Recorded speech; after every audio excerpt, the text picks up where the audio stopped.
All right, here we go. It's great to have you with us. Good evening, baseball fans. This is the Bicoastal Baseball Podcast on the Grid Network. I'm Mike Guido. That's Dalton Brown.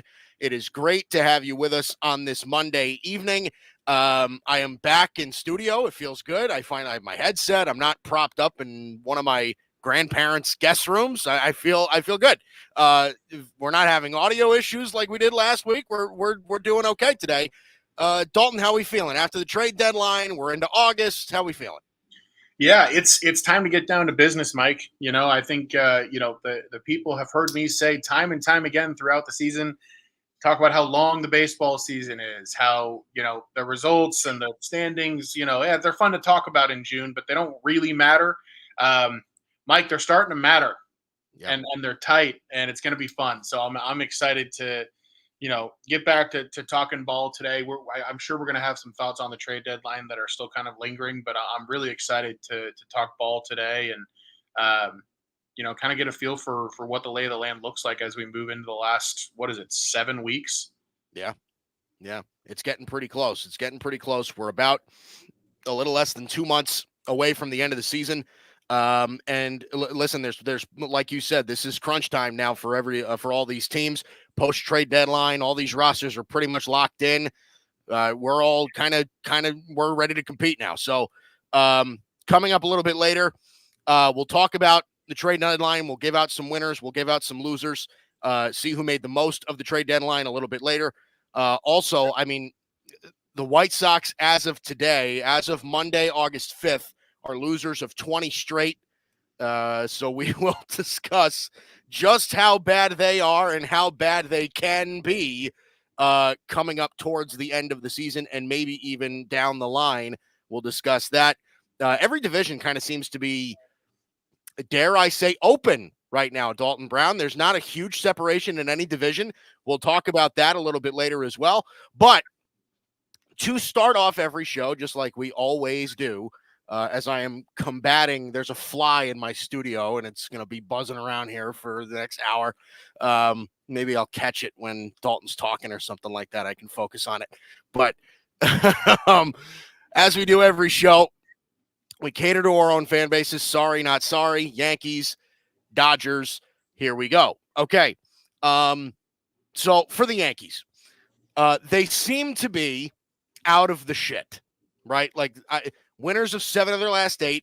They just took 2 out of 3 from Boston in Boston. They took 2 out of 3 from Philadelphia. I'm sorry. They swept Philadelphia in Philly. And then they just took 2 out of 3 from Toronto at Yankee Stadium. So winners of 7 of their last 8. It seems to be coming back around after the All-Star break. Juan Soto's Juan Soto. Aaron Judge is Aaron Judge. There's no real difference there. Anthony Volpe and Austin Wells have been playing really well of late. Volpe, especially since the All-Star break, he has really turned it on. 5 home runs in his last 11 games after not homering in his previous 56. So he seems to be turning it around a little bit.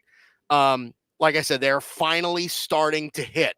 So that's the important thing. Like I said, I still am a little bit concerned organizationally, and I'm going to sing that praise until I see it improve, or sing that tune until I see it improve. But the good news is right now is that the Yankees, as of right now, have the 3rd easiest schedule remaining in baseball towards to the end of the season. And in August, their schedule is pretty light, right? Home series against the Angels that starts tomorrow. Home series against the Rangers. Then they're at the White Sox, at the Tigers. They play the Guardians somewhere in the middle, but then they come right back. They go home to play the Rockies and then the Nationals. And like, it gets pretty light. Like we're not really seeing a whole ton of toughness, at least in the month of August. And again, throughout the rest of the season. So there is good news on that front where it does seem to be getting a little bit easier. I am not a fan of how the Yankees concluded the deadline. That is something that I do want to talk about. Jazz Chisholm, I think, was a great get. I really do. Spark energy kind of guy. He's fast. He's great defensively. I think he can hit in Yankee Stadium. And the returns on him so far have been pretty good. I'm okay with having Jazz Chisholm in the lineup. He seems to be an improvement over what we had before. He is fast as hell. It's nice to see somebody who can actually run in the Yankee lineup. We don't have very many of those. So there's something there. I actually liked the Mark Leiter Jr. get, right? This is a guy who had an over 4 ERA, but fielding independent pitching was slightly above 2, high strikeout rate guy. That's exactly the kind of guy that we needed. And we didn't really give up much to get him. It's a very, like Dalton said last week, he's a floor raiser. He's one of those guys in the bullpen, so I can appreciate that. I think we needed another bat. I think we needed another reliever in a pretty bad way. That was not something that was just like luxury. So I'm not a fan of how we concluded the deadline. But they're playing better as of late, so I'm feeling good about that. Pitching's been a little bit shaky lately. Marcus Stroman has really struggled. He's pretty much a carbon copy of what he was last year. First half great, second half bad. That's kind of what we're getting now. But yeah, there we go, Dalton. I mean, I think I'm feeling a little bit better right now. We seem to be out of all the shit that was June and July, so I'm okay at the moment. Yeah, I mean, look, if nothing else, we're shaping up for an awesome finish in that division. And we're going to talk more about how we're shaping up for awesome finishes in a number of divisions. But as it stands now, Yankees and Baltimore both tied at 67 and 46. You mentioned the Yankees' schedule lines up very favorably for them. I think they're in a good spot. I think it's good that the bats are finally coming around. I think Garrett Cole's only going to get better. Right? I mean, he hasn't really been his dominant self yet at all, and I would bet on that changing. So I think there's a lot to be bullish about on the Yankees in general. That being said, I think your frustration with their deadline is warranted. I think there are guys out there that didn't move that would have made sense for the Yankees to kind of push more chips in to make sure that they got. You talked a lot about Yandy Diaz. He's a great example. A guy that you've talked for weeks about wanting to see him in that Yankee lineup. What if you made a deal for him and Pete Fairbanks, right? Yeah, right. Flaherty's a guy that ended up going to the Dodgers. He's another guy that I think would have looked great in a Yankee uniform. But you talk about there are starting pitchers that didn't move, and there are there are plenty of guys out there that could have moved that didn't. And I think the Yankees are one of the teams that need to look in the mirror and say, well, wait a minute. Did we do everything we could to improve this roster? Especially because you're not guaranteed any more than 1 year of Juan Soto. I think most people in baseball, if asked to guess, would guess that Juan Soto signs back in New York. But if another team comes in and offers him a lot more money than New York's willing to go, I wouldn't rule out him leaving, right? Yeah. This is the 1 year that you have Aaron Judge and Juan Soto. I don't think you have a lot of excuses to not go all in. So totally understand your frustration with their deadline. It's especially frustrating for them because I don't think Baltimore did great at the deadline, and it was a good chance for the Yankees to kind of maybe sneak past them. We'll talk a little bit about them later, but I just want to throw this out there. The fact that Baltimore gave up Stowers and what was Norby to get Trevor Rogers was nuts. That's a ton to get Trevor Rogers. Crazy. Yeah, absolutely nuts. But yeah, so moving on to my Dodgers rant. Look, it's just a weird time. They were totally non-competitive in the 2 games in San Diego last week in a way that really disgusted me. I get losing 2 games to a team that's a lot healthier than you and playing a lot better baseball than you. Obviously blowing a 5-0 lead in the first game stings, but it's also look, the bullpen is just kind of going through it right now. And you can sit there and ask about buttons that were pressed but no, I mean, look, the Dodgers used their high leverage guys and their high leverage guys got hit. Okay. I can live with the facts of what happened. What I can't live with are when I see Will Smith not hustling after a wild pitch as hard as he should and a runner taking 2 bases because of it. What I can't live with is Will Smith after the second game of the series when he's asked, oh, well, what does this team have to do to turn around? And his answer is, we're the Dodgers. We know how good we are. It'll turn around. Like, no, man. Like, Yeah. this shit's not just going to happen. You got to go make it happen. And that attitude that he displayed right there is the exact attitude that's gotten this team knocked out of the playoffs time and time and time again by teams that are less talented and frankly less expensive than the Dodgers are. Like, this to me, it gets at the crux of why I've been calling for a culture change in that building for years. Dave Roberts does not foster a culture of urgency. He fosters a culture of friendship, a culture of kumbaya. Everybody love everybody. That's all fine and good. But Dave Roberts does not create urgency in that clubhouse. He doesn't create fight in that clubhouse. And he does not make good decisions in games.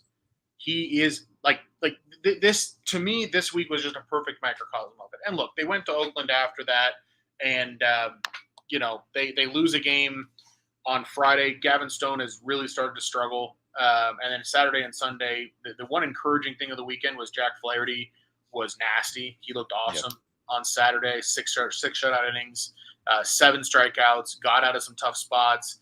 Sunday, I thought the bullpen showed some signs of like, hey, bullpens are volatile, and maybe now they're starting to swing back the other way. The bullpen was great and held down a nice win on Sunday against an underrated A's lineup that can really hit for some power.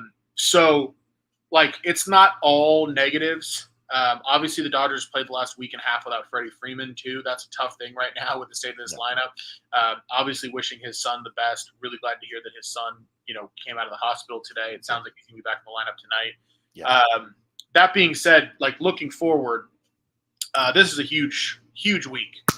Like, I don't know if they're paying any attention, but that lead over San Diego is shrinking, and the Padres' schedule the next couple weeks is a joke. Like, what you cannot do is let the Phillies come into your building and bully you this week.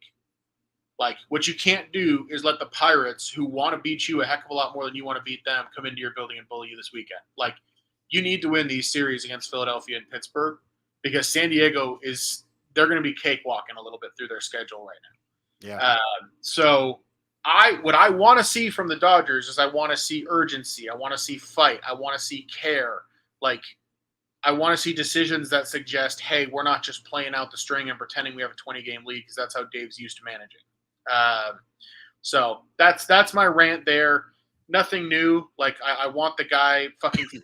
I've wanted it for years. I've really seen enough, but it's clearly not going to happen. So maybe the players can find it within themselves to create a little bit of fight. It's so funny how, like, similar I see that, at least you. And I don't know. I mean, let me ask you this, because I don't live in Los Angeles. I've never lived in Los Angeles. I've never even been to Los Angeles. I hope to go one of these days. But I don't really have a feel for how Dodgers fans as a whole feel about Dave Roberts, as opposed to how you feel about it. Do they like him, or do they all hate him like you do? It's a mixed bag. It depends on, and you want my honest opinion, it depends on whether you're talking to a ball knower a little bit. Mm-hmm. Like, the reality is that if you look at if you look at the last decade of Dodger baseball, and you think that one COVID year World Series is good enough, like, I just don't know what to tell you, right? Yeah, like, right. If you're going to give him credit for the team winning 100 games in the regular season most of these years, which I think my mom could honestly manage them to that. But, like, if you're going to give him credit for that, then I need you to hold them accountable, and they lose way, way earlier than they should almost every year. And the reality is that people who, like, are following the team day in and day out in a genuine way and watch the decisions that he makes in the postseason and understand the context around them, I think more of the fan base turns on him every year. This is kind of a moment where, like, I wish our fan base had a little bit more, like, punch to it. Yeah. But Dodger fans are passionate. Like, that's something I'll always push against. Dodger fans are passionate. I just don't think that, like, they're as quick to turn on their own. Like, I think the Dodgers have a lot of good memories during the Dave Roberts tenure, and so they're not as quick to want to, like, turn on the guy. They're like, no, but, like, look at all this winning we've been doing. Look at all the fun our teams have. And it's like, yeah, but, like, you end up depressed in October every year, so fuck all that. Yeah, right. Yep. No, because I'm saying it's like, it's kind of it's kind of crazy how similar it is to how Yankee fans feel about Aaron Boone, where it's like most of the fan base hates him, but some of the fan base is just like, we win every year, and it's just like, okay, but our bar is up here. You know what I mean? It's not like the rest of these guys. But yeah, you're right. If I'm not mistaken, I think the Padres have the easiest schedule left in baseball. I think I saw that is that the Padres, not even until the rest of this month, like the Padres have the easiest schedule left of everybody. Look, there's a reason I gave him out a couple weeks ago on this show at 23-1 to win that division. Which, by the way, if you made that bet on American Sportsbook, I know FanDuel is offering me 2x my bet back already as a cash out. Wow. Because the thing that's kind of frustrating is it feels like the guys in the clubhouse for the Dodgers aren't picking up on the fact that you don't just win this thing because of the names on the lineup card. You don't.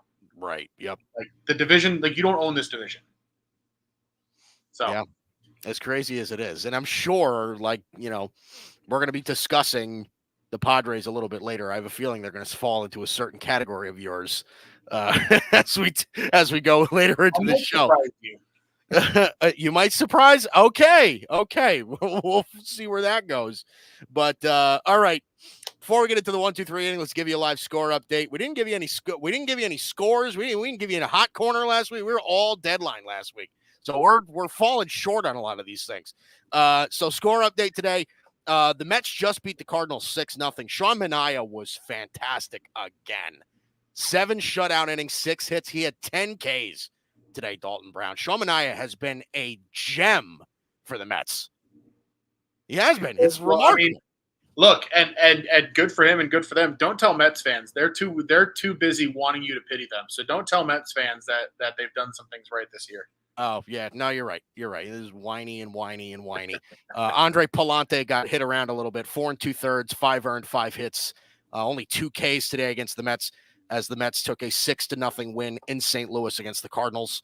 Right now, heading into the bottom of the 6th, the Arizona Diamondbacks with a 4-3 lead over the Guardians in Cleveland.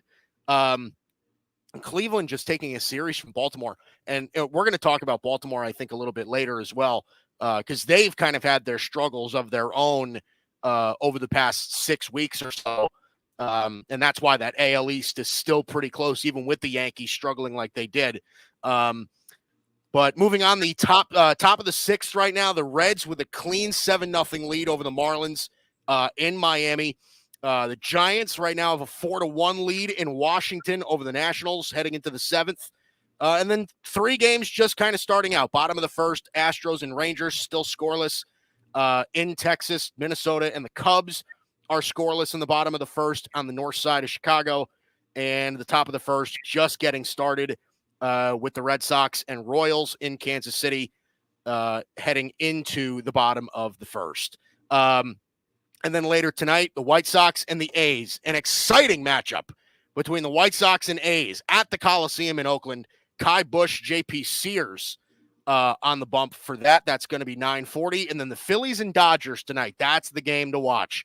Aaron Nola, Tyler Glasnow in Los Angeles. You excited about that one? That's an intense series. Like you said in your rant, Phillies, Dodgers, that's an intense series for the Dodgers. Yeah, it's a really important series for the Dodgers. I'd really, especially after you got punked in Philadelphia. The Dodgers got swept non-competitively in their series in Philadelphia a few weeks ago. I get that this is a beat-up team, but at a certain point, like I said, I just need to see the fight, right? Yeah. Aaron Nola is a guy that I think we should be able to hit. I get that he's good, but find a way to hit Aaron Nola, man. Tyler Glasnow has been pretty good, not as great as he was early in the year, but he's been pretty good. This is a game you need to go get. Yeah.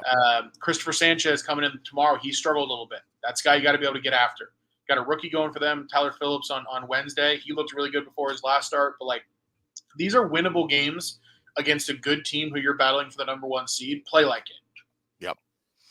Yep. No doubt about that. All right, let's head into the 1-2-3 inning. The first out. Right now, Dalton, it is extremely interesting in baseball because no division seems to be closed out, right? The Orioles and Yankees right now are tied for first in the AL East.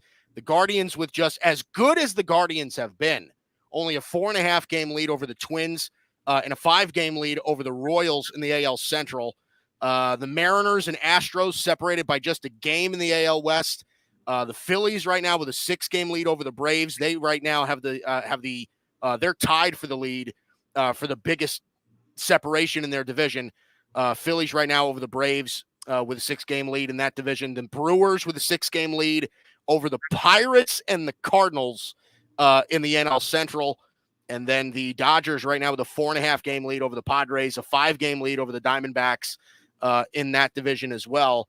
We're not seeing much separation. There really isn't like a clear-cut winner in any division right now. I mean, I think we can kind of come to a conclusion of like, okay, like we think that the Phillies are the best team in the East. We think that as of right now, like we think that the Guardians are the best team in the Central. Like we think those things. But what are we thinking? What are we feeling the least confident in? How do you see this all playing out? So I think it's really fascinating because what got me thinking about this earlier today is like we're in August and nobody has 70 wins yet. Like, yeah, there's nobody more than 23 games over 500 at this point in the season. That's pretty rare. Like, and I don't have the numbers in front of me on that, but like at this point in the season, you should be seeing a team out there that's like 70-40. Like that's not that crazy at all. And so the fact that like right now, 23 games over 500 gives the Guardians the best record in baseball speaks to like a pretty tightly packed universe in baseball, with the exception of the Chicago White Sox and maybe a couple others. But like I think it means that we're going to have some chaos heading down the stretch here. I talked about how the NL West, I think, is more up for grabs than Dodger fans want to admit. I think the same thing in the NL Central. Like, I'll talk about Milwaukee a lot more when we get to the trade deadline stuff, but like they didn't do a whole lot. And Pittsburgh and St. Louis both got at least a little bit better. Like, that division's not wrapped up at all. I mean, even the Cubs and Reds are only 6.5 out. Like, that division could still really go any direction. Obviously the AL East is tightly packed. Guardians have looked like the best team in baseball, but like that doesn't get you more than a 5-game lead over either of the two teams behind you. Like, God forbid that Cleveland goes cold at some point. Like, it's really why. Then obviously Seattle and Houston still tight. It's funny. Houston's a team that's a game behind right now. I feel better about Houston pulling away than I do in some ways about like Milwaukee, or than I do about Cleveland to a degree. So, I think it's going to make for a really, really fun finish. And I think that like even like the Phillies, like I'm not going to assume that the Phillies are going to run away with this thing. Like if they get hit with a couple more injuries and they go cold, like Atlanta's still a talented ball club. Like you never know. So it's going to make for a ton of fun, because I think usually at this point we've got two divisions by now that are usually like double digits. Yeah, no, and I think you're right about that. I mean, the fact that so I was talking about this before with my dad actually, and he was saying that like the fact that the Guardians have the best record in baseball is stunning, right? Yeah. Like they're 67-44. Like they're very clearly good at this point. But like I was looking at this before and I was saying like, okay, the Guardians have the best record in baseball.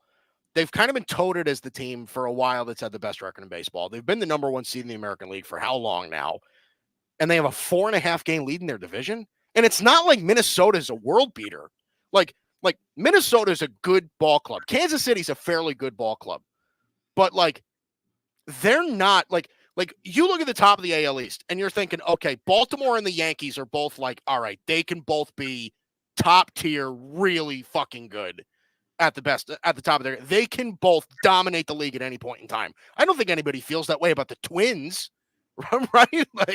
Like, and we're talking about like the Guardians, I don't think we even feel that way about, but they have the best record in baseball. And now Twins and the Royals are like creeping up.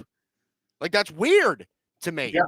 It's really something else. And as far as I looked at the last 2 years just for reference. Mm-hmm. last year we had two teams at 70 wins on August 5th, and we had one division that was more than the Braves had an 11.5 game lead over Philadelphia. 2 years ago on August 5th, we had four divisions with greater than a 10-game gap, and we had Yankees, Houston, and Dodgers all over 70 wins. Like it's a real thing. Like nobody's really running away with anything this year. No, there's a lot of and you kind of said it before. There's a lot of middle of the road in the league right now. Like there's a lot of forget about not dominant, right? Forget about like not top tier. There's like 20 teams that are pretty good. Yeah. Like, right, exactly. So, outside of the White Sox and like the A's and the Marlins and the Rockies, maybe, like the rest of the league's pretty decent. Like the Angels, you could probably throw in that category too. Yeah. But like the rest of the league's pretty decent. Like the Toronto Blue Jays, like they're 10 games under 500. They're not that good, right? But they're in last place in the AL East. Like the rest of the AL East is over 500. Like that's pretty wild. Yeah. It's something to me. Listen, you and I said beginning of the season that the NL Central we kind of thought was going to be a crapshoot, right? Because you're like, okay, like yeah, we think the Cubs are the best team in the league. We both ended up being wrong on that, right? Yeah. But like the Cubs, the Reds, the Cardinals, the Brewers are the Brewers. They figure out how to win whenever. But like this is an entire division that's separated by 9 games. And we thought a couple of weeks ago that the Cubs, who were in last place, they're not in last place anymore. They're a half game ahead of last place in that division. We thought the Cubs had a real shot at coming back and winning that division because the Brewers were coming down fast. So it's unbelievable. But Mike, the thing is, I still kind of feel that way. You know what I mean? Like, okay, let me paint you a picture, right? Because right now the Reds are in last place and they're 6.5 games out. Let's say Hunter Green starts pitching his face off. Yeah. Andrew Abbott looks like, prime Cliff Lee for a little bit. Like, yeah, right. You start getting some good starts out of the Red starters. Their young guys get hot again. Like, I'm not saying that they have a real shot, but like it would not be that insane. Like, I'll put it this way. If they have a good week and Milwaukee has a bad week, that 6.5 games could turn into 3.5. And we're having a whole different conversation. Yeah. Oh, yeah. We're not that far off from like the last place team in that division competing for it. So yeah. It's going to make for a lot of fun. It is. And I genuinely kind of feel at the moment right now that the Brewers are going to lose that division. Like I have like a feeling that somebody is going to creep up, and I have a feeling it's going to be St. Louis. Like that's just my gut feeling. I don't want to like spoil anything from any of my lists or anything, but I think the Cardinals did pretty good at the deadline, and like the Brewers didn't do very well at the deadline. So I'm looking at two teams, and if you put you put the Cardinals and you put the Brewers right here and right here, like I don't know, I think the Cardinals are a better baseball team right now. I do. Like I'm not certain that the Brewers are better than Pittsburgh. Like I don't feel that way. You know what I mean? Like give me a 4-game series, you give me a playoff series between those two teams, and I think I'm torn. I think I'd lean Pittsburgh, to be honest with you. Yeah. Well, pitching staff, I would say, 100%. But yes, but you see what I mean? Like, there's not like this grand separation, despite a 6-game lead. It's just not comfortable. Yeah, for them. So, real interesting stuff. It's something really interesting to bring up. The fact that the best record in baseball is not at 70 wins, but yet we do, and this leads into our second out. We do have a team that is, potentially, and they're in the same division, by the way. We just talked about how the Guardians, and we'll go into the second out right here. The Guardians are 67-44. The Twins right now are 4.5 games back. The Royals are 5 games back. Okay. The Tigers are not going to make the playoffs, right? They're 15 games back. They're 53-60. The Chicago White Sox are 41 and a half games back of first place in that division. They are 27-87, and 20 games ago they were 27-67. How unbelievable is that? They lost 20 straight games. So let's talk about the White Sox for a minute.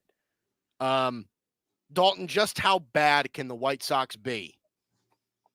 I mean, there's no real floor to it, which is kind of a scary thing. Like, at this point, nobody would be surprised if they set the record for being the worst team ever. I will say the one good thing the White Sox have going for them right now, if you caught any of their post-game show last night, which I'm sure you didn't, but watching Ozzie Guillen and Frank Thomas like basically make fun of this team was really funny.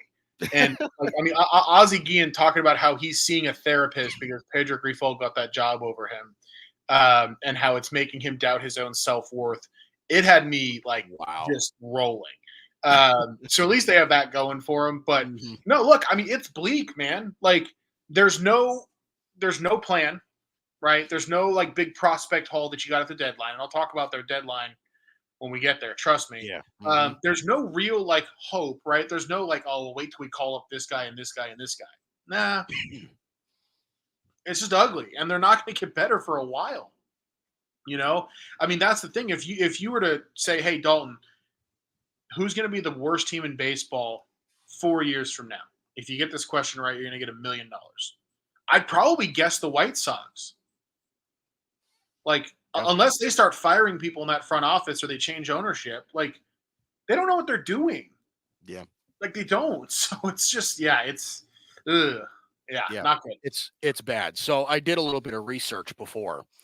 And, you know, when you talk about some of the worst teams in baseball history, right? I mean, you're talking like the 1962 Mets, right? Like you're talking about teams that went 45 and 115, right? Or 117.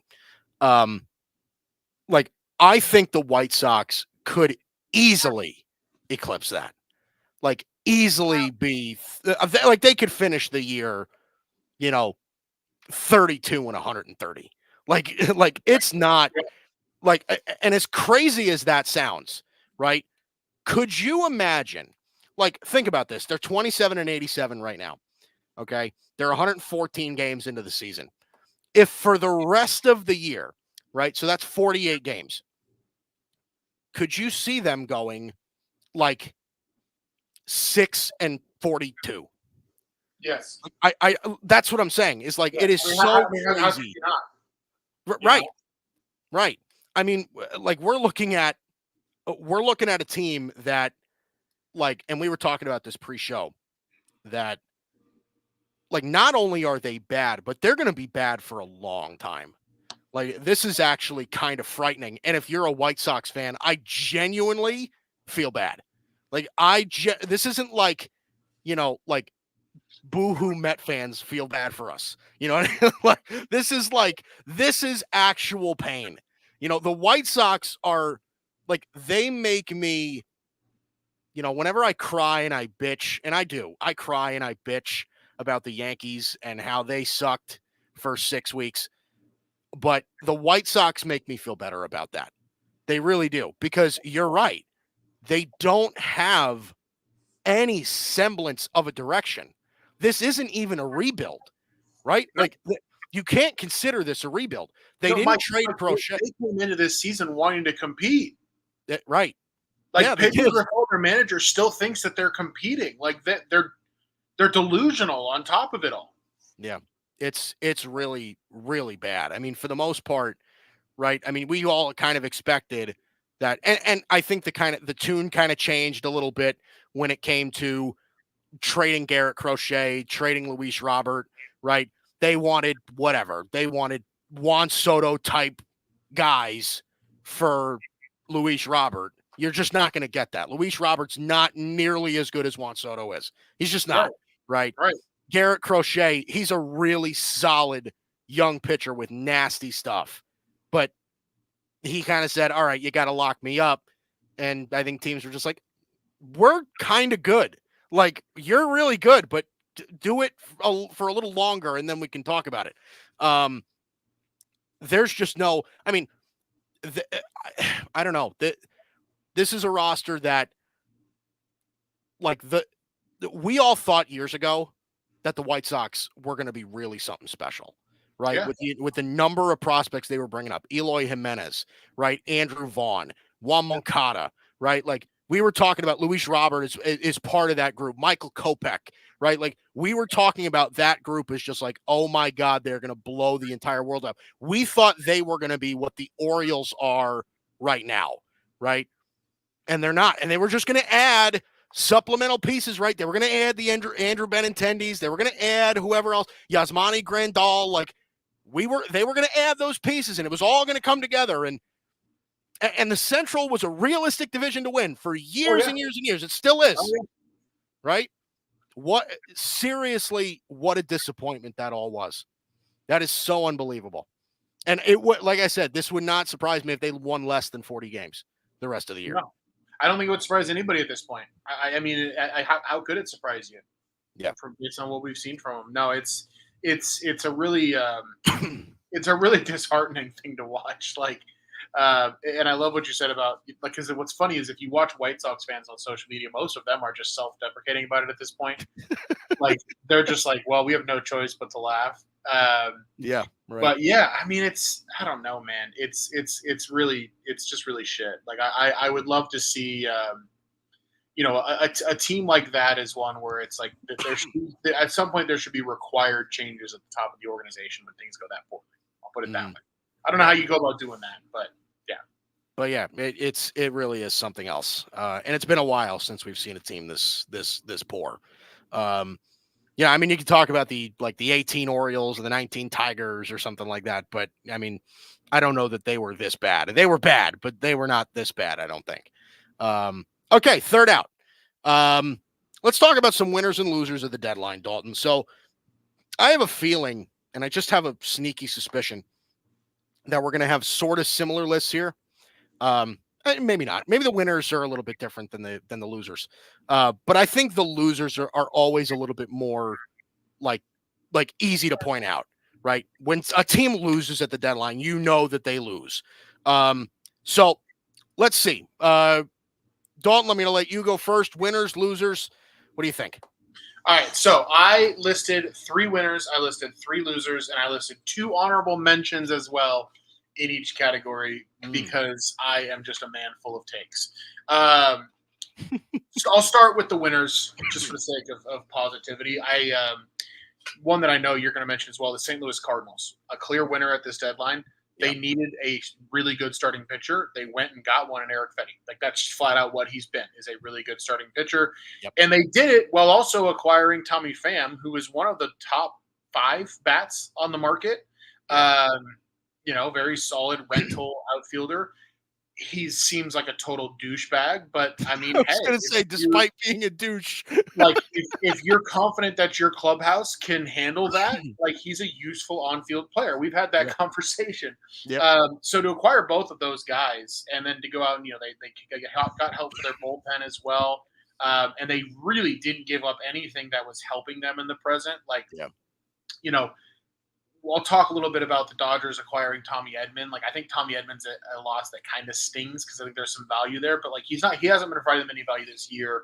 Dylan Carlson, they've kind of given up on. And then other than that, like, when I first saw that 3-team deal come through, I'm like, what else did St. Louis give up? Like, it doesn't make sense to me. Yeah. Because they didn't. I mean, they gave up one low-level prospect who ended up going to the Dodgers, not to the White Sox in the deal. Like, if you look at this deal from a St. Louis and Chicago perspective, right? Chicago got a pair of prospects from the Dodgers. That's it.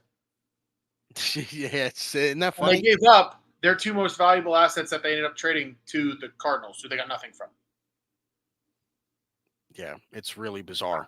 I mean, it's just, and I'll trust me, I'm going to talk more about that later. But like, I mean, hey, St. Louis made a killing.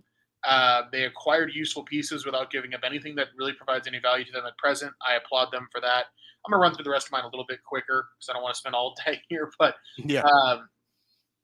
Toronto, they got an absolute king's ransom for Kikuchi. Like major league ready players, including Joey Loperfido, who I cannot believe was included in that deal. Yeah. They also got multiple prospects for Danny Jansen, multiple prospects for Nate Pearson. They got value for Yimi Garcia. They got something for Justin. They got offloaded Justin Turner for something. I mean, if nothing else, the Blue Jays are committed to the idea that, like, hey, if you're not going to be competing for a playoff spot, you might as well restock your farm. And they managed to restock their farm while maintaining the face of the franchise in Vladimir Guerrero Jr., maintaining a decent core of veteran starters that could turn around and pitch better next year. Like, you could make an argument that they should have gone full fire sale. Yeah. I think that's a reasonable argument to make, but they clearly didn't feel that way. And given where they're at and how they feel about their organization, I don't think it could have gone a whole lot better for them. I didn't even mention the fact that they got a major league player for Kiermaier, who was basically retired. So, hey, good for them. Seattle made real improvements at the major league level. This is a team we've given a lot of shit on this show because they can't hit. Well, hey, Trader Jerry DiPoto went out there and acquired the best offensive player that got moved in Randy Arozarena, went out and got Justin Turner to DH and hit for contact a little bit, and of course he comes out and hits a grand slam in his first game with the Mariners. That was pretty cool. And then they went out and got Jimmy Garcia for the bullpen. So hey, they got better. And the Mariners recognized that clutching all of their prospects is not going to get them where they need to get. They want to compete now, and they made an effort to compete now, and I respect them for it. So those are my three winners. Honorable mention I want to give to the Miami Marlins, who made an absolute killing acquiring three of the Padres' top 8 prospects for Tanner Scott, picking up Connor Norby and Kyle Stowers from the Orioles for Trevor Rogers. I mean, look, it's hard for me to get too excited about a team that's one of the worst in baseball and has a payroll of $15 million. I don't ever want to encourage that.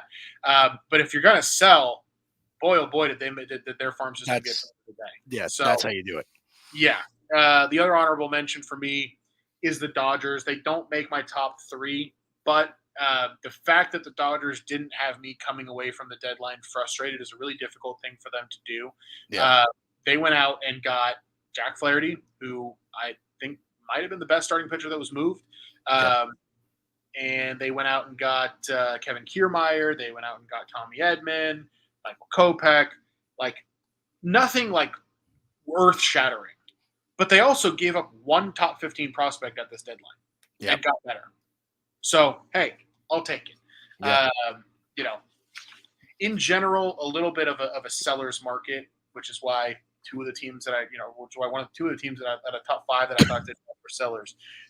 Who do you think did best at the deadline? And then we'll go through who we think did the worst. Yeah, it's 3 teams that you touched on already. The Dodgers were the first team that I wrote down. And it's just because I think that their deadline got saved at the very end with Flaherty. I think they needed a starting pitcher. Jack Flaherty was somebody that they the Tigers. I thought 24 hours before that Jack Flaherty was going to the Yankees. Once Nightingale, and of course it's Nightingale, right? Of course, but once he threw out that tweet, I was just like, oh, wow, I didn't expect it, but okay, that sounds pretty good. But they needed a starting pitcher, so they get Jack Flaherty. I thought Ahmed Rosario was actually a really solid pickup. He's been very good offensively for the Rays this year. So I was really into that move. Tommy Edman, again, if like I said, if he comes back from the injury and is what Tommy Edman is, which is just a solid utility player with some decent contact, I think you take that any day of the week. Yeah, I think they're going to turn Michael Kopech into a superstar. I just I get that feeling that Michael Kopech is just going to figure it out with the Dodgers all of a sudden. Have you seen his first couple outings out of the pen? I haven't. He looks disgusting. He looks disgusting. Dude, the guy is so sick. Struck out all 3 batters he faced in his first outing against the Padres. Looked nasty against Oakland this weekend. I don't know what Mark Pryor pulled him aside and told him, but in his first 2 relief outings with the Dodgers, he already looks like a problem. So Dude, that's the guy has been like, he's always had sick stuff, right? Sick stuff, but he's never been able to put it together. And you just get the feeling that the Dodgers are going to make him into just a stud. Like, he's going to be Mason Miller. Like, that's just what he's going to be. He will end up being the Dodgers closer at some point or another. So I thought the Dodgers were a very big winner. Like you said, the Cardinals, I thought, not only just, and again, it's for everything that you just said, for getting Eric Fetty and Tommy Pham for virtually free. Like, they gave up nothing. And like you said, the guys that they gave up that were off of their big league roster, right? When they gave they traded Dylan Carlson to the Rays, right? When they traded Tommy Edman to the Dodgers, right? Tommy Edman has been injured all year. They've been having somewhat success without him. They don't really need him, right?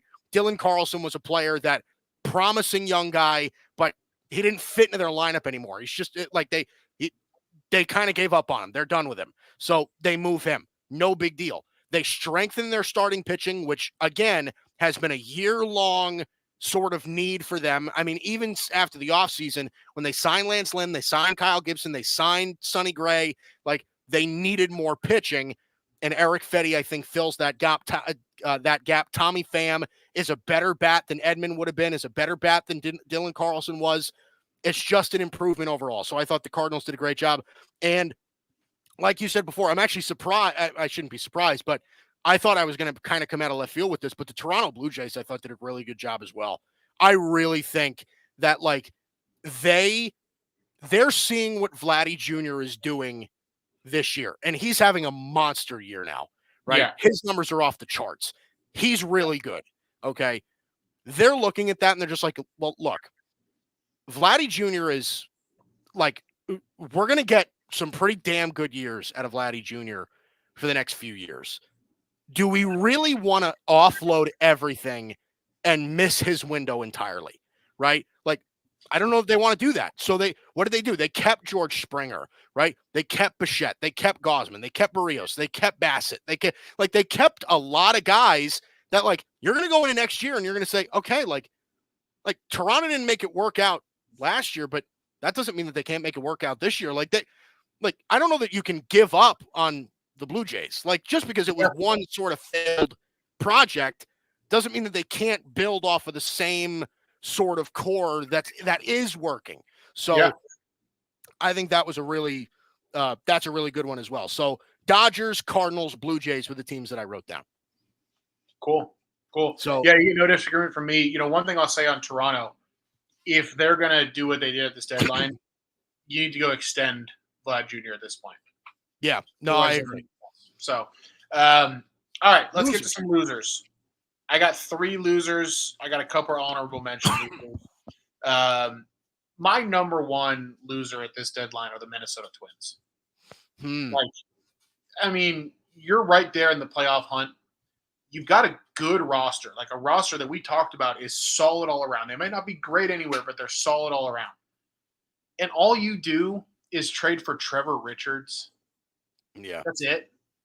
They were the last team to make a transaction at this deadline. To me, like, you're sending the message to your fans in your clubhouse that you don't really believe in them. And I just think that sucks. Yeah. And I say that as somebody who, like, one of my best buddies works for the Twins. But, like, I think they should have done more. I really do. So that bummed me out. As somebody who roots for the Twins, like, I wanted them to make some kind of a splash, and they kind of just sat there and watched. Because it's not like that Guardians team isn't vulnerable. Like, I mean, you're the Twins. The Twins are still in a position where if they get hot, they could end up with the 1 seed in the AL for all we know. Like, there's not that much games back. Yeah. So, I mean, that really bummed me out. Yeah. Staying in that same portion of the country, Milwaukee. I mean, act like a first-place team, man. Like, you just lost Christian Yelich to a back injury, but you don't know if he's going to play the rest of the year, and you don't acquire any bats. Yeah. I mean, like, are you trying to lose the division? Do you care? It just really bothered me. Like, I mean, look, I get it. Okay, yeah, You went and got Savale for your rotation. I mean, okay. But, like, what else did you do? Basically nothing. You overpaid for Frankie Montas by a lot. Oh, geez. Yeah. And Frankie, like, I'll put it this way. How many teams that are going to make the playoffs would Frankie Montas start a playoff game for? Yeah, right. Exactly. Right. Maybe 1 out of every 5. Like, yeah. They didn't get better. I mean, I'm just being honest. They didn't get better. And they needed to make a move for a bat. And I don't think Milwaukee's going anywhere. I agree with you that I think this division, there's a pretty good chance they get overtaken. And if they don't get overtaken, I don't think they're going very far once we get into the postseason. No. So, Milwaukee, shame. The last one for me, and I get that we're beating the hell out of a dead horse, so I won't spend too much time on it, but the White Sox.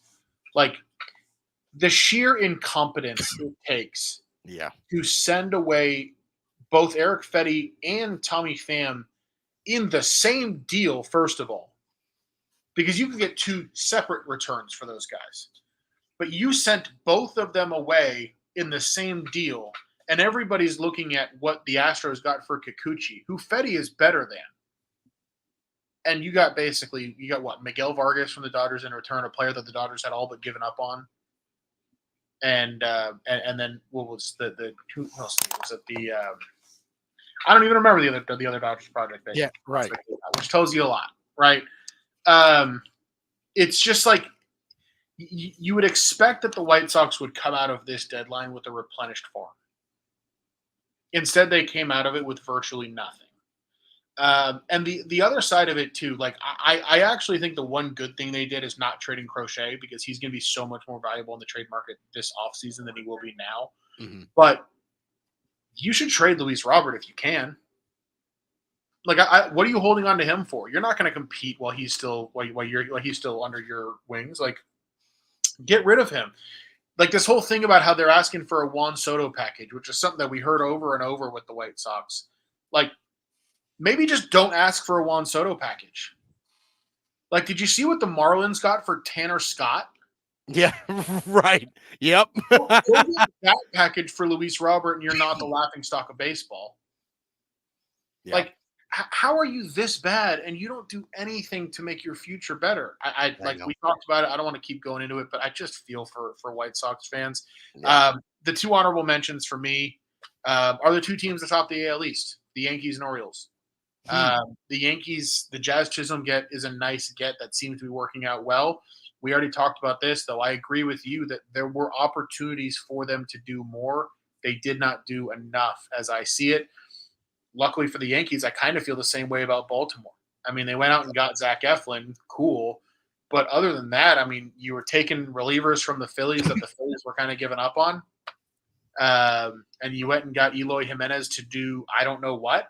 I don't really know what they were thinking either. I mean, those are both teams that, like, should have been a lot heavier in the starting pitching market.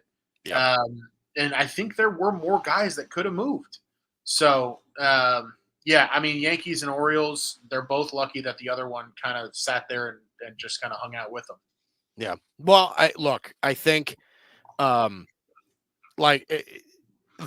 Yankees, I think, like, they're one of those losers, I think, where the moves they did make, I liked, right? Those are the moves they did make, and I liked them. I liked Mark Leiter Jr. I liked Jazz Chisholm. Sure. Daniel De Los Santos, whatever. You want to give him to Matt Blake, see if he can fix him. Okay, cool. I wanted Yandy Diaz so bad, but even with, like, just give me another bat and another bullpen arm, and I would have been satisfied. If you want to tell me I'll roll with this rotation, I'll roll. I will, like, I'll bank on Garrett Cole bouncing back, Carlos Rodon being great, Luis Gil being great. Like, okay. Maybe. Look, maybe. Like, you got guys in that rotation. Like, you have 5 guys in that rotation that have been an all-star in the last 2 years. Like, okay. Like, you want to bank on that to figure it out? Fine. It wasn't a heavy starting pitching market either. I'm okay with it. Yeah. Give me another bullpen arm. Give me another bat. That's what I wanted. But okay. Losers for me. Like I said, I didn't have any honorable mentions. I just have 3 losers here. The White Sox, I think you hit the nail on the head. They actually did nothing. Like that to me is so beyond the fact that they traded Eric Fetty, valuable starting pitcher. They traded Tommy Pham, who has been their best hitter all year, and they get nothing in return for anybody. Like that is so bizarre for me. It's actually insane. It's actually insane. I mean, so, you talk about the returns that were better than that return. Like, you look at what they got for Fetty and Pham combined. I would have taken the Jason Adam return over that, the Tanner Scott return over that, the Jack Flaherty return over that, you say Kikuchi return over that, and others that I'm not even mentioning. Yeah, right. And as far as Luis Robert is concerned, okay, a Juan Soto type package. Luis Robert is hitting .214 with 12 home runs, 26 RBIs. He has a .282 on base, .432 slugging for a .714 OPS. And you want Juan Soto. Like that. You want Juan Soto, guys. You want a Juan Soto package. Pick one. Like, Luis Robert is he's 27 years old. He's not like that young. Like, he's pretty young, but like, he's going to be he's going to be 28. He's going to be entering his age 28 season next year. Would you really consider him like a young player at that point? No. Like, he's a middle-aged player. Like, by the time you're getting him, like, he's going to be at the tail end of his prime, probably. Like, and what is he really? He's a career .270 hitter. He's got a career OPS of .812, which is great. It's good, but, you know, Juan Soto's generational. Luis Roberts, good. That's what you like. That to me is insane. So anyway, whatever. I'm done beating up the White Sox. Another one that you brought up before, the Milwaukee Brewers, I thought, and you and I discussed this last week too, where you're like, you know, you're in first place and this is a winnable division, but it's also a very losable division. Like, you have the Cardinals, who did really well at the deadline. You have the Pirates, who are kind of creeping now, right? Like, even the Pirates added some bats, and they're small bats, but like they added Brian De La Cruz. They added Isaiah Kiner-Falefa. Like they're not big bats, but they are bats. Like, and with that pitching staff, and all they need is an inch. You know what I mean? Like, they traded Frankie Montas. They gave up Jacob Junis and another prospect. Like, okay, like, are you really sure that move makes you better? I don't know that it does. They got that reliever from Colorado or whatever the hell. Like, okay, you made the point about Christian Yelich. They didn't add a single bat, and Christian Yelich, who was having a really solid year, you might not see again this year. Yeah. Like, it's bizarre. I thought that was really odd what they did. And I understand that it's a seller's market and everything like that. And I get that the price for pitching this year did kind of seem to be at a premium to some extent, right? Like, it certainly did. But still, unless you're acquiring it from the White Sox, but yeah. Unless you're acquiring Eric Fetty from the right. That's right. So, like, that's the thing, is if Eric Fetty got traded for that little, what do you think? You think you could have gotten Garrett Crochet for, like, I don't know, like Clint Frazier and Miguel Andujar? Like, is that like what you could have gotten Garrett Crochet for? I have to assume that the White Sox at least were smart enough to just take him off the market. Yeah. Well, we got to see, man. It's got to be something. And then the other loser, and again, I'm surprised you didn't put them on your loser board, but I almost understand it. Because I'm giving them I'm putting them as a loser, but they may luck out and kind of benefit from it, is the San Diego Padres. Like, I thought the trades that they made for Tanner Scott and for Jason Adam were actually ridiculous. They're ridiculous. Okay. They gave up, what was it, 5 top 15 or 5 top 12 prospects for Jason Adam and Tanner Scott. As good as those guys are, right? Like, you look at their bullpen now, and it's pretty darn scary. I understand all that. But, like, they are they are literally going for it. And I don't know that they're good enough to go for it. Like, they're good, but if you're going to go for it, like they went like half full bore, right? At least in my view. They gave up a ton for some relievers, but they didn't really grab a bat. They didn't really grab a starting pitcher. Yeah. Okay, they improved their bullpen. Oh, cool. I think when you talk about the Padres deadline, you do have to include Luis Arias in it a little bit, just in terms of like acquisitions that they've made this season. Yeah. Okay. But so here's my take on why the Padres for me didn't land near my bottom. Yeah, I'm interested to hear this. I think that I respect a team that's willing to pick a direction and sprint in that direction. Yeah. Now, do I think that they are sprinting in a direction that is going to eventually lead to like a really ugly car crash that we're all going to be stopping and staring at on the side of the road? Yes.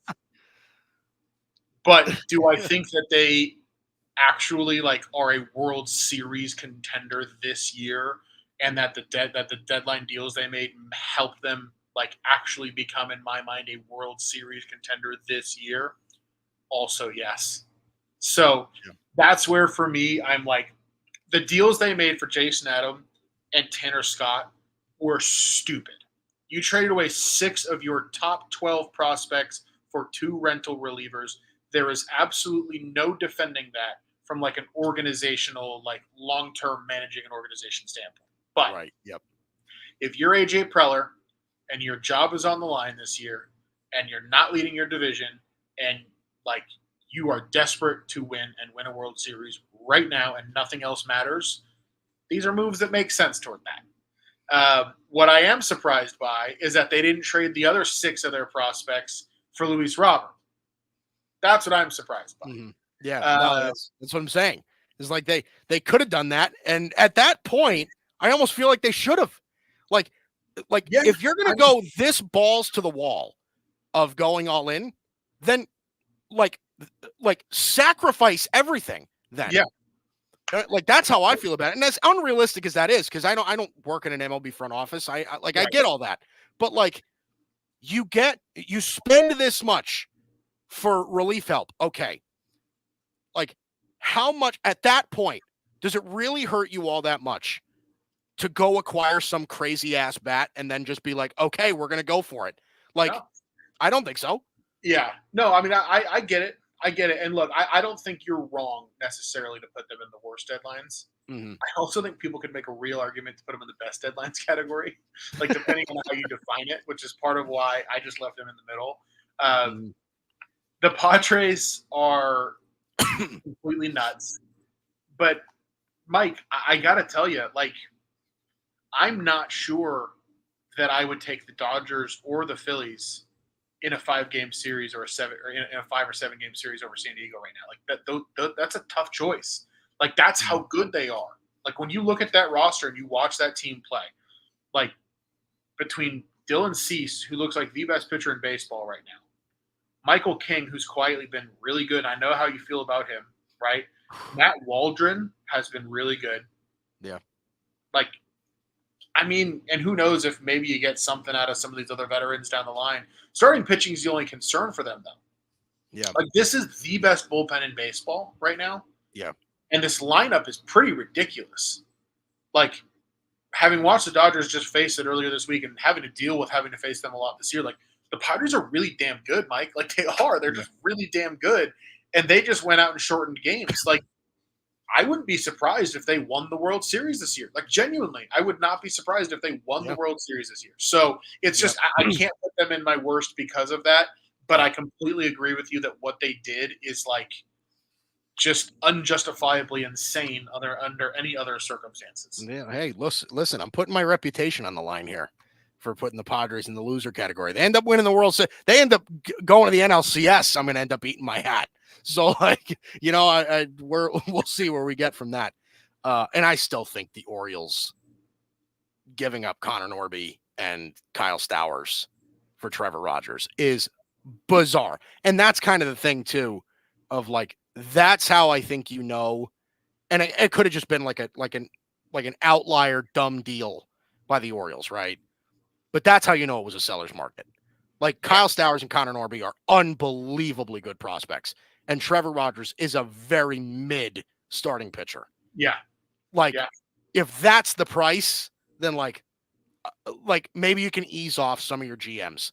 Like, you know what I mean? Like, if that was the price for starting pitching, then okay, like back off now. I think we kind of have some semblance of understanding. Okay.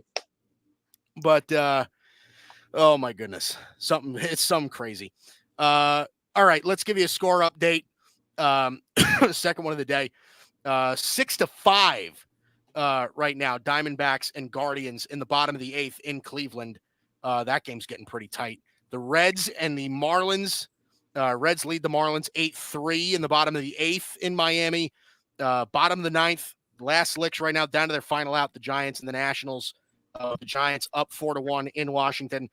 Then we go to a few games that are a little bit earlier. Bottom of the 4th. The Rangers are down 1-0 in Texas to the Astros. Same thing in Chicago. The Twins with a 1-0 lead over the Cubs. In the bottom of the 4th, the Red Sox and Royals heading into the bottom of the 4th, with the Red Sox leading 2-1 in Kansas City. And then again later tonight, Chicago White Sox, Oakland A's, Kai Busch, JP Sears on the mound for those teams tonight in Oakland. And the Phillies and Dodgers, Aaron Nola, Tyler Glasnow, a good pitching matchup in Los Angeles later tonight. Okay. So before we go, as we always do, Dalton's Hot Corner, put some more money in your pocket. Dalton, what do you have? Yeah, I got a good one for tomorrow night. Lines that basically just came out. Tomorrow night, Phillies Dodgers.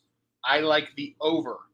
It has moved to 8.5 at every book but FanDuel. My recommendation would be to get it at FanDuel while it's still sitting at 8. At 8, it is -122 to the over. I absolutely love that over. It's going to be Christopher Sanchez and Clayton Kershaw in that game. Dodgers have quietly been one of the best teams in baseball against left-handed pitching all year. They've seen Christopher Sanchez within the last month. Christopher Sanchez was one of the baseball darlings with how well he pitched through the first 3 months of the season. Has not continued that way. Over the last month, his ERA is 6.59. He's really started to struggle. This is a Dodgers lineup that's seen him within the last 4 weeks. I think they're going to come around and start to hit him a good bit, especially seeing him at Dodger Stadium this time around. And on the flip side, listen, Clayton Kershaw will probably always be my favorite Major League Baseball player in the history of the sport, right? Like, I'm a Dodger fan. He made his debut when I was like 15 years old. Like, I will always love that guy. He did not have it in his last outing against San Diego. He looked okay in his first outing against San Francisco. To put it as bluntly as I can, he doesn't look like he's ready.